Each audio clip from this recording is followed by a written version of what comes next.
মিজানুর রহমান আজারি সাহেবের আগমন পটুয়াখালীর পক্ষ থেকে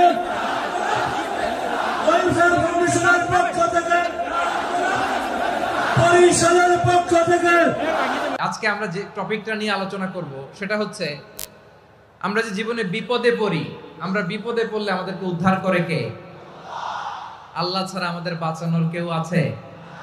উদ্ধার করার কেউ আছে? রক্ষা করার কেউ আছে? এজন্য বিপদে পড়লে আমরা চাইবো কার কাছে? আমাদের যাই দরকার হোক আমরা ফরিয়াদ করব কার কাছে? নাকি মাজারে যেয়ে চাবেন? মাজারে যেয়ে চাবেন? অনেকে তো মাজারে যেয়ে কপাল ঘষে, আছে না নাই? মাজারে যেয়ে সন্তান চায়, আছে? এই এলাকায় নাই, এই এলাকার লোকদের আকীদা খালেস আমি জানি। মাজারে যেয়ে কপাল ঘষে আর সন্তান চায়। আচ্ছা, মাজারে গেলে সন্তান পাওয়া যায়? আচ্ছা, মাজারে না গেলে যদি বাচ্চা না হতো, গরু ছাগলের যে বাচ্চা হয় ওরা কোন মাজারে মানত করে বলেন? কথা কি বুঝতেছেন? এই যে প্রতি বছর গরু ছাগল ভেড়া এগুলো যে বাচ্চা দেয়, এরা কোন মাজারে যে মানত করে? এজন্য চাইতে হবে একজনের কাছে, তিনি কে?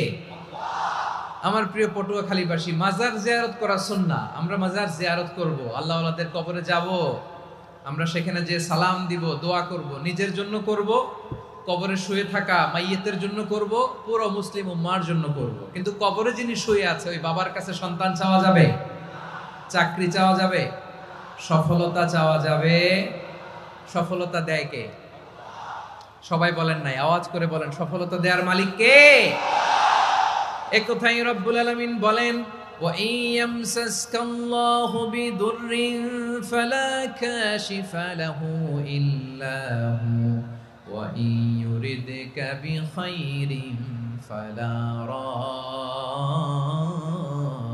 লিফাদলি ইউসিবু বিহি মান ইয়াশাউ মিন ইবাদিহি ওয়া হুয়াল গফুরুর রহিম। আল্লাহু আকবার। আল্লাহ বললেন ওয়া ইয়ামসাসকাল্লাহু বিদুররিন ফালা কাশিফা লাহু